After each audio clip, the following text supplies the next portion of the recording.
My family owns a small vacation cabin in Colorado. My parents are both passionate skiers, and that was the main reason they decided to buy the place. The cabin has been in the family since before I was born. It's definitely starting to show its age in a lot of ways, but considering it's about 40 years old, it's not like it's supposed to look brand new. Over the years, my dad's had to do a lot of repairs and maintenance, but it's still a special spot for us, though it's slowly falling apart. He often mentions tearing it down and building something new, but I don't really get into his decisions about it. This story takes place about 15 years ago, when I was 8 and my brother Josh was 11. We were up in Colorado during a massive blizzard. The snow was coming down hard, and of course, Josh and I couldn't wait to go outside and play. One of the best things about the place when we were kids was how much space there was. The cabin sat on a large property, surrounded by woods in every direction. There was a dead-end road that sloped downhill, leading to a few other big properties. It was perfect for games like hide-and-seek, snowball fights, or pretty much anything we could think of.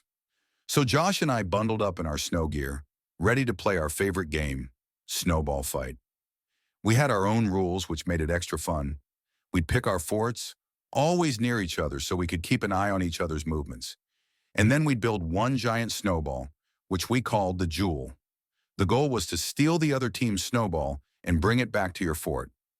Josh chose to set his fort up on the property next door. It was usually pretty quiet there, and we'd often play on their land since no one was ever home. Once Josh had his fort set up, he ran off to start the game, disappearing down the road. I was supposed to wait for him to whistle to signal that the game had begun. I waited and waited. After a while, I realized I hadn't heard the whistle, so I decided to head down the road myself. It was cold and the snow was coming down fast, but at least I wasn't freezing with all the layers Mom had made me wear. As I got closer to the neighbor's place, I didn't see Josh anywhere. The snow-covered trees made it easy to spot things, and there was no sign of him. I could see his fort in the distance, so I walked towards it, planning to snatch the jewel and take it back to my fort. But before I could reach it, I heard a woman's voice calling out from the neighbor's house. "Excuse me, are you looking for your brother?" she asked. I turned around, and standing at the front door was an older woman. I yelled back that we were just playing a game, but she replied, "Your brother isn't here."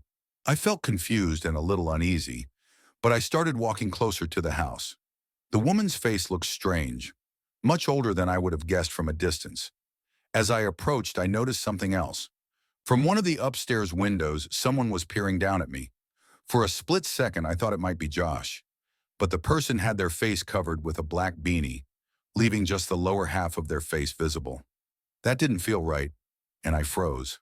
Then I noticed something even stranger, a second set of footprints leading to the front door. They were fresh and clearly headed inside. The woman continued smiling at me, but it wasn't friendly.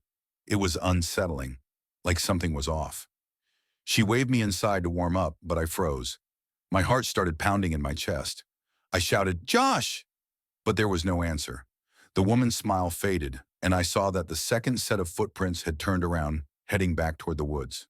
Suddenly, I heard heavy footsteps coming from inside the house, like someone was moving around upstairs. I didn't wait to see who it was. I turned and ran as fast as I could, bolting back through the snow, retracing my steps. Just as I was almost back at our driveway, I heard my dad's familiar whistle, the one he'd use when calling Josh and me back for dinner. When I finally made it back to the cabin, Dad and Josh were already there. Apparently, Josh had been coming to find me too. We hadn't even had a chance to tell each other what happened before Josh started talking about how someone had been calling him into the neighbor's house. I was in shock and said that the exact same thing had happened to me. My dad immediately grabbed something for protection and went down to the house. Mom stayed with us, and we waited anxiously.